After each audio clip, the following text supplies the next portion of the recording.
Hi everyone. Molly has decided to join us today. Hi puppy. So it's March 2nd. I wasn't planning on doing a post-delivery video. Go on, Pop, come on. But I lost a fingernail this morning. I got my nails done so they would be nice because I was home and whatever. And I lost a fingernail this morning. It hurts. So I wasn't planning on doing a post-delivery video, but everybody was like, oh, I really hope to hear how it goes. So I thought, all right, I'll do it. I'm just laying in bed this morning, taking it easy. We came home last night. I'm tired. I'm sore. My butthole hurts. I just don't remember the backside being as uncomfortable as it is right now. Let's see, I think I addressed it in the last video. I had to make a decision about whether or not I was going to be induced. About midway through this pregnancy, my physician and his chosen backup that I have chosen are best friends, and they're going out of town in a couple of days, and I was actually due on the 7th of March.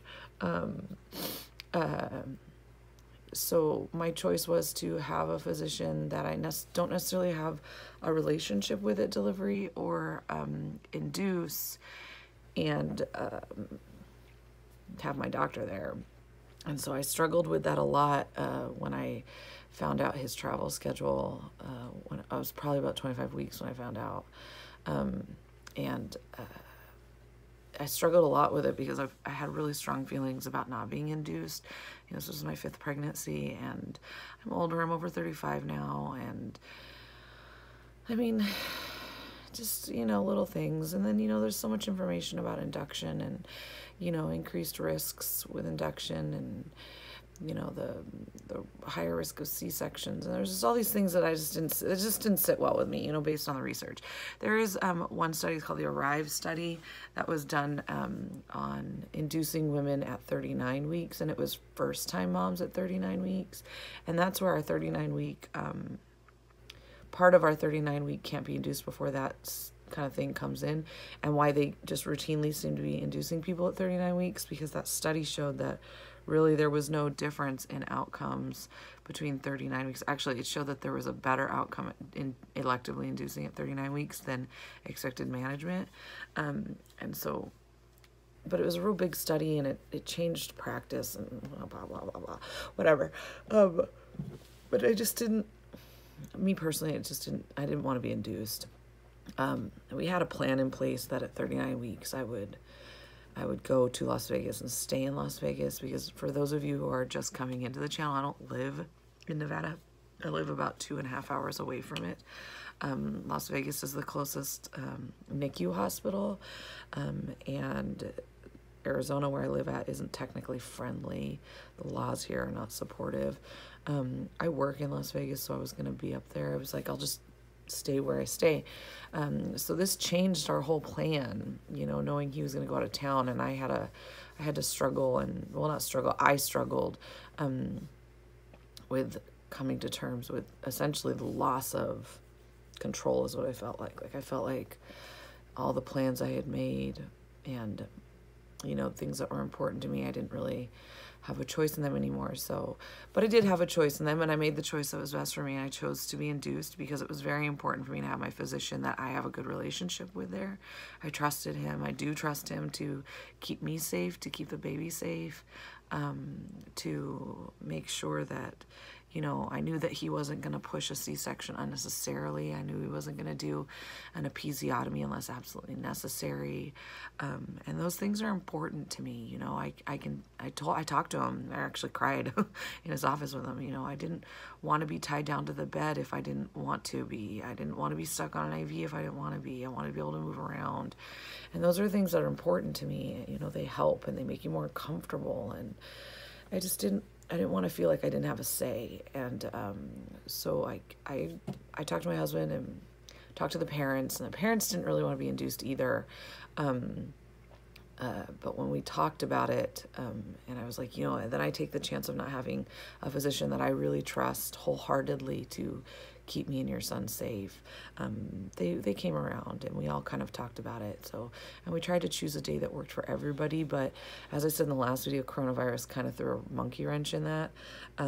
So me and the doctor and the parents' friends who took guardianship of the baby came up with a date that seemed to work best for everybody. That date was the 29th of February. It was leap year. It was also our anniversary.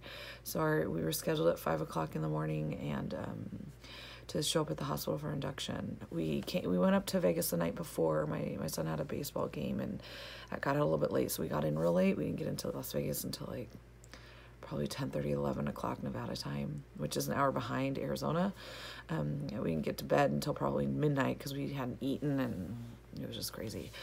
So I wasn't working on much sleep, but went in on Saturday morning and 5 o'clock, did all the things, got the IVs. We did a couple doses of Cytotec. For those of you who don't know, Cytotec is an off-labeled, well, it's an ulcer medication that we use off-label to induce labor. Because it's got prostaglandins in it. Prostaglandins help induce labor. So we did a couple doses of that. I was only 1 centimeter when I got there. And then we put some Cytotec in around 8. 4 hours later for the next dose, I was still 1 centimeter. We put another dose of Cytotec. 4 hours later, I was 2 centimeters. And there was some question about whether or not the baby was head down.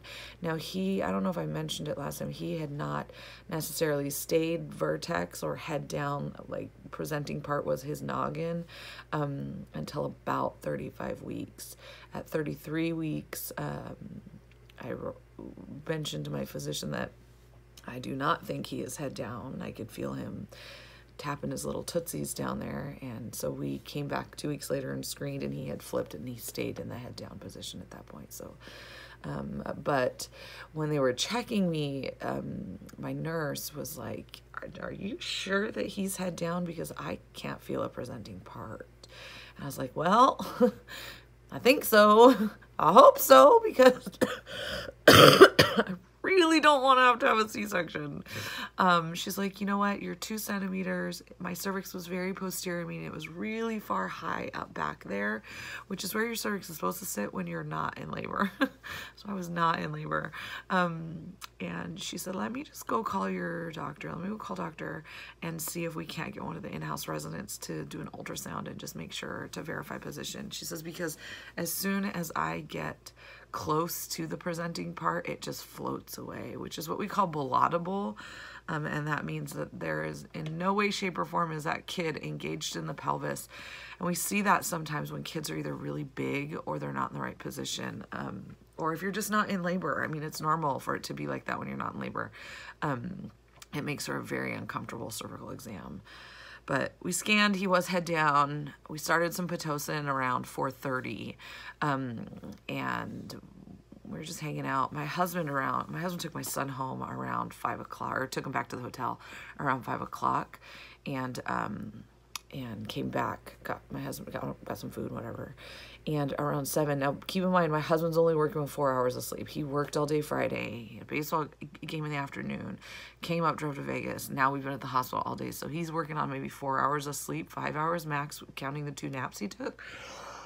And he's like, Ginger, you know, it's like 7 o'clock, so it's shift change. He says, I'm going to go back to the hotel and take a nap. He goes, are you sure that's okay? And I'm like, I think we'll be fine. At 7 o'clock, I am still not uncomfortable. I am not in pain. I'm fine. Like, I'm laying there and I'm like, this is stupid. And I told him, I'm like, at the rate we're going, this is going to be an all-night process. Just go back to the hotel and get some sleep. And I said that because none of my pregnancies, none of my labors had acted like this to this point. I was induced with my own children, and even with my own kids, by noon, I was in labor. Like, I was hurting and I was in pain and things were happening, and no, I was just sitting there taking a really long nap all day long. Not really a nap, but I was just sitting there watching TV, goofing around with my husband and my son. So I said, why don't we do this? Because my husband was very nervous about leaving me. I said, why don't we have the night shift nurse check me, and we'll decide from there, and you can choose if you're comfortable. I said, more than likely there probably won't be any cervical change, but let's just check. So Lindy, my night shift nurse, came in, and she checked. We asked her to check me. She checked me. She was still really uncomfortable. Keeping in mind, I'm still really comfortable, you guys. It was still really uncomfortable because my cervix was still really posterior. And she said the head was lower and it wasn't palatable anymore, which is good. And she said it was 4 centimeters, but I wasn't in labor. I was just I just happened to be 4 centimeters. But we were moving in the right direction. So I told my husband, I'm like this about it. You know, if they come in and break my water, it's going to go. His plan was go back, get some sleep. I just call him to come back when things got active. And the family's friends were sitting there like waiting for us to call them because they didn't want to come until things were active either, because they didn't want it to make it more comfortable for me. And, you know, they have a family, they have a life. They weren't planning on being parents last minute, essentially, like step-in parents. So, Lindy, God bless her sweet little soul, just irritated that cervix just enough that after the vaginal exam, I was okay for about maybe 1 or 2 contractions, and then I was really, really not okay after those contractions. It went from I'm fine, I'm totally fine, I'm comfortable, to oh my God, in the span of maybe 5 minutes. And they started to get really uncomfortable. So my husband decided not to leave, which I'm thankful for.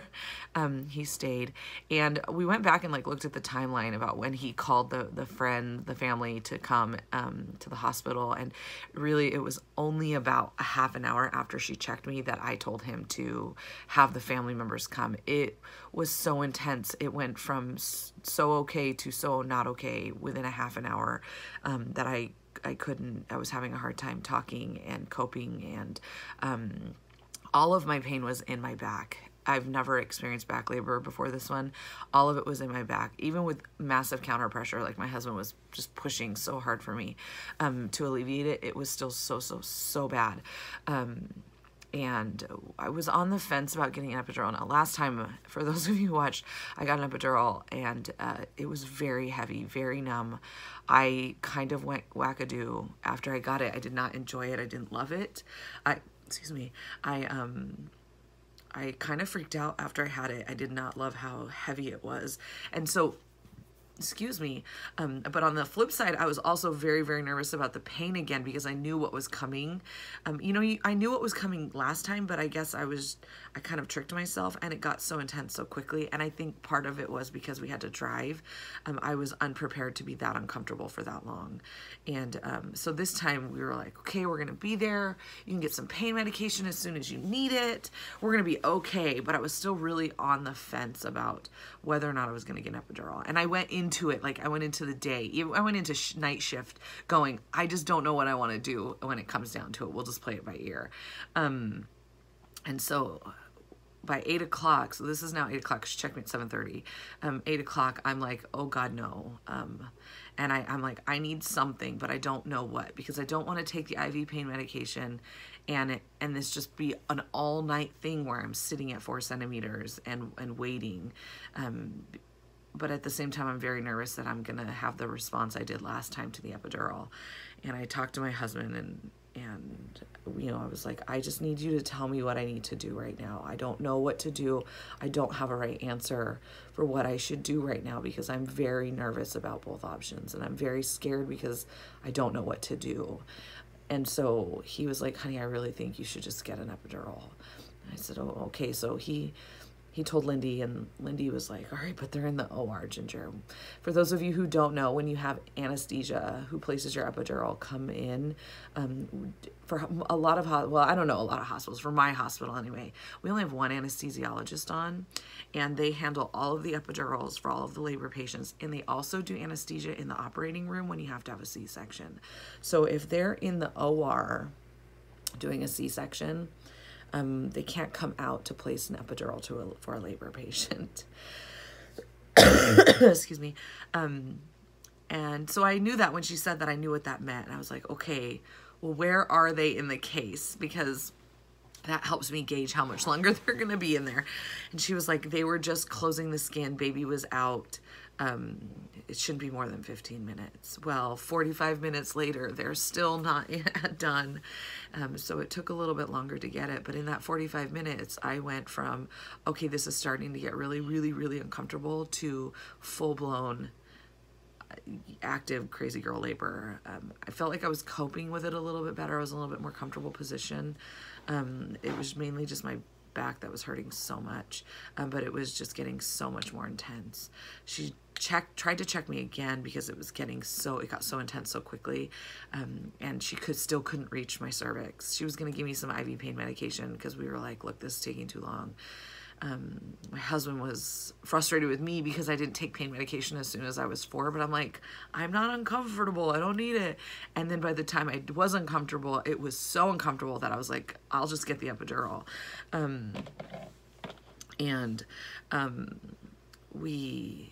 So she went to go get me the pain medication, and anesthesia was in there pulling my bag for the epidural, and he came in, and I will tell you, if any of you know him, who watches Dr. Rubio in Las Vegas, he's the best person ever.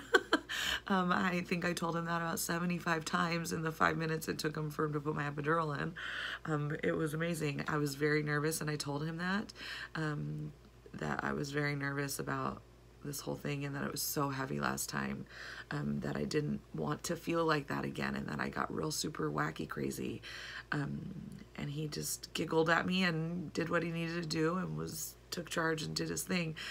So Dr. Rubio, if you see this, I heart your face, and I will probably tell you I heart your face 45 more times. And when I see you at this baby shower of a mutual friend of ours in a week or a couple weeks, I will tell you I heart your face then. Yeah, it was pretty amazing. The first epidural was good, but it was just so heavy. It was so heavy it prolonged my pushing stage by a couple of hours.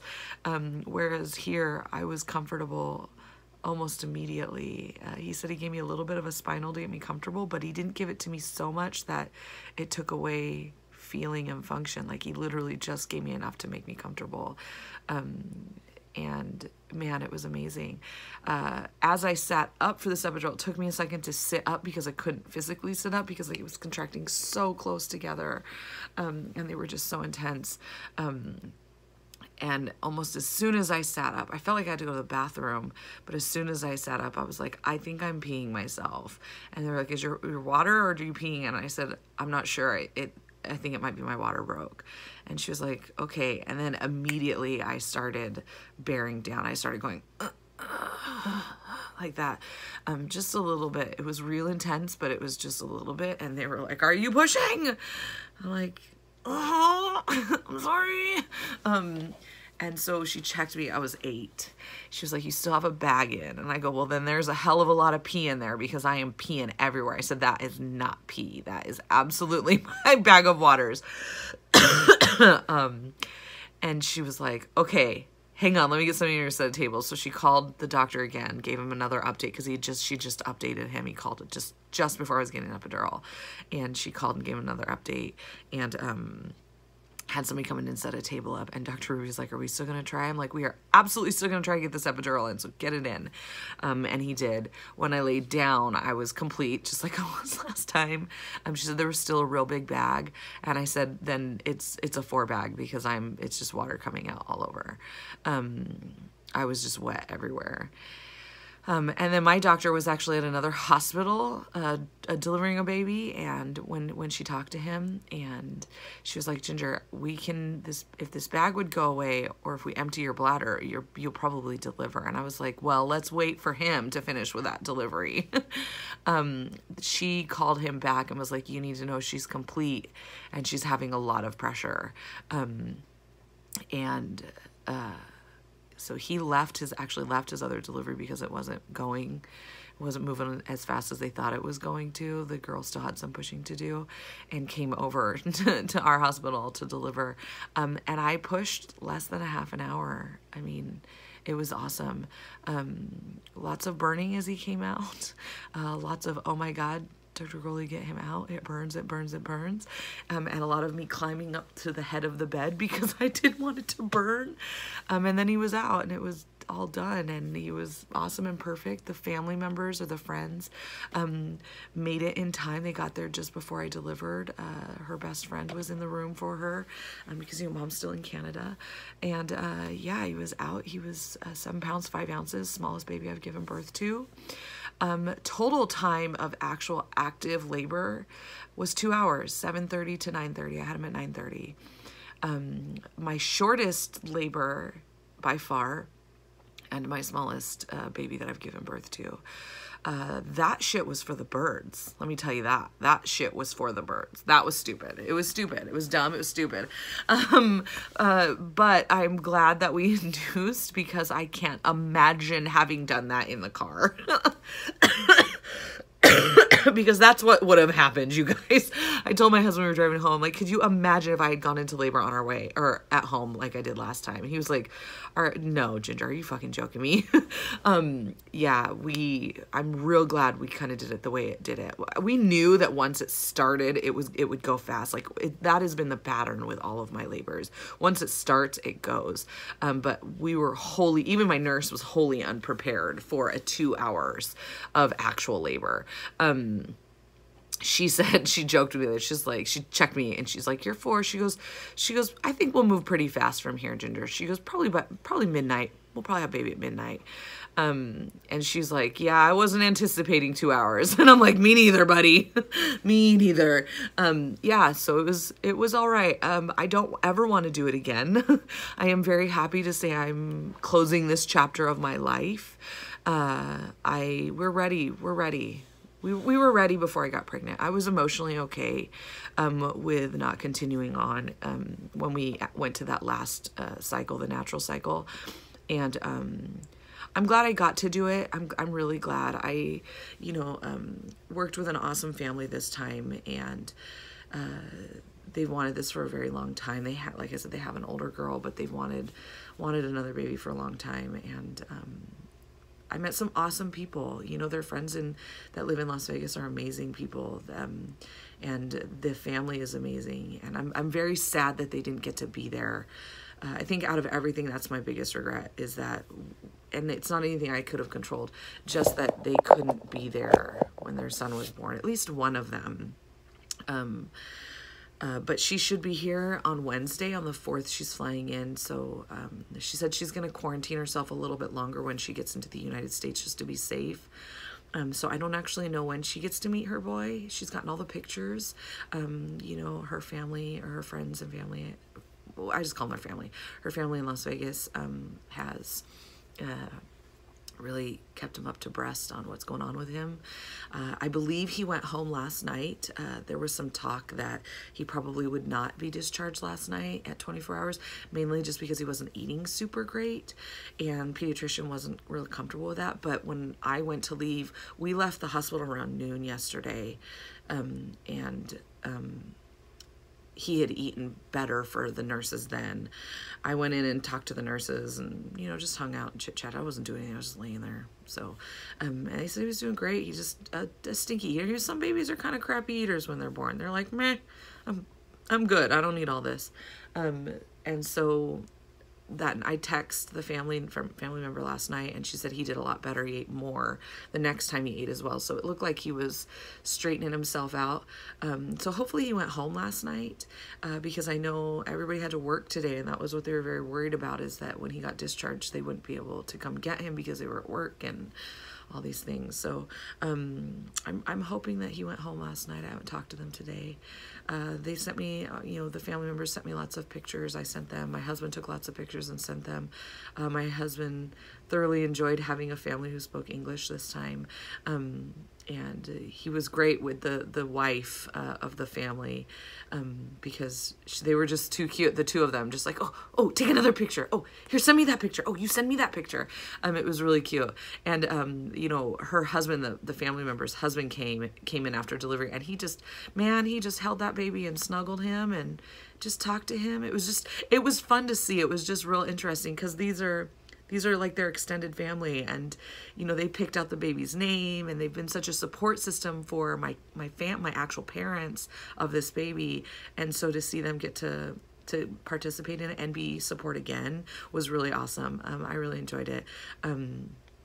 I'm excited to be able to see mom meet him. I really hope that they send me pictures of when she gets to meet him, and then when they go back to China, or when the family members come over here, if the, you know, if the travel restrictions change, then to be able to see dad and the older sister meet him as well, because that'll be exciting. Yeah, but it went great. Everybody's nice and healthy. I did have a little bit of excess bleeding afterwards. I had not a hemorrhage, but a little bit more than they would have liked, but it straightened itself out, got everything out, and went on our way, got upstairs and rested. Well, tried to rest that night. Yeah, it was an all right thing. I'm real glad we did it the way we did it. I felt supported, which is important. I felt like I had a say in things and listened to.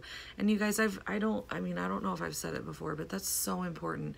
Regardless if you're a surrogate, if you're here and you're just pregnant, or if you're looking into it, or if your parents watching this, you know, it's really important that the birthing woman feels supported. And you know, we say that, but sometimes it translates funny, and it, you know, we think we feel supported, and then we realize we're maybe not. We're kind of not being listened to, and that's really important to me. Even as a labor nurse, it's important to me that you feel listened to, and that, you know, you have a say in things. You know, surrogacy kind of throws a monkey wrench in that whole, you have a say in things, because we tend to, you know, I don't know a lot of women who go into this going, I'm the boss and I'm going to do it the way I want, regardless of what they think.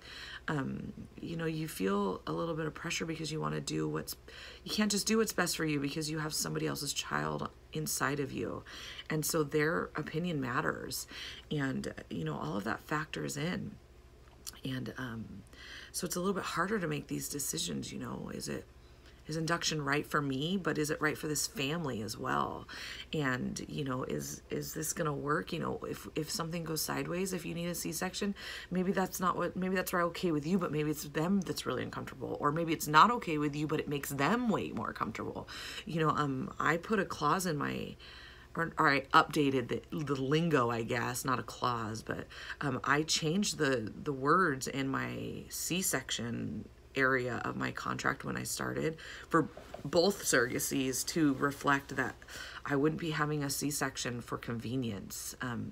There had to be a legitimate medical reason, and lack of cervical change in X amount of hours was not a legitimate medical reason that one of us needed to truly be in jeopardy, me or the child, because I didn't want to just have a C-section because somebody had dinner date plans, or because the parents feel that it's safer, because statistically C-section is not safer, and we know that. And there's a misconception, I feel like, that C-sections are the easy way out and it's a safer delivery because it's less stress on the baby. I mean, maybe, you do have actual higher respiratory issues with C-section babies because they don't go through the natural squeezing process of a vaginal delivery to get the fluid out of their lungs. But there's also higher risk to the mom, to the pregnant person, and, you know, higher hemorrhage risks and a higher just across the board. And I didn't like those for either of us. And so I didn't want the parents to think that they could just say, we need to do this, and I had to listen. It needed to be a discussion about why why they wanted this, and if this was something that was safe for us, and it needed to be discussed with my primary physician. And and I'm lucky enough that I chose a physician, or I have a physician who pays attention to those things and doesn't just pay attention to, okay, I'm going to do what's best for me, meaning him. I'm going to do what's best for this patient and this baby, and I'm going to use evidence to base those opinions on what's best for these people. So, you know, I felt supported. I felt taken care of. I felt much more in control this time. Even when it got super intense, I felt much more in control. You know, my nurses listened to me. The doctors listened to me. My husband was real supportive. Yeah, it was pretty good. It was a good experience. I'm glad it worked out the way it did, and everybody's good. You know, now we're at home. I'm just resting. So this is day 2 postpartum. I'm not even 48 hours postpartum, I guess. Yeah, because I delivered late Saturday night. So we're home. I'm pumping. I have some friends who needed some milk, so I'm pumping for them. The family didn't want it. And I'm just gonna donate the milk because I'm selfish AF and I want to be skinny again, because as of right now I'm not skinny. And pumping helps me do that. Plus I have friends who needed the milk and I can't see just wasting it, so that's what we're doing. Other than that, we're good. Everything's great here. My husband went back to work. My son's at school. My dog is asleep. Huh, Miss Molly? You can see her eyeball rolled up. I mean, I'm doing all right. I'm doing okay. Probably won't do any more videos after this. I know I've said that before, but I can't see the reason to do it after this. I'm really serious. I'm really okay with closing this chapter. Even my husband, he's like, I'm ready to be done with this. And I agree. I'm kind of ready to be done with it. I don't have any plans whatsoever to ever carry another baby unless my husband accidentally gets me pregnant somehow, but we are taking precautions for that. They've already been discussed. We have discussed it with my physician. My husband is going to actually go get a vasectomy, hopefully. We are going to double up our coverage on this because I am good to go. My oldest turns 21 this year. I could technically be a grandma in the next 5 years, so we're good. Yeah, we're done.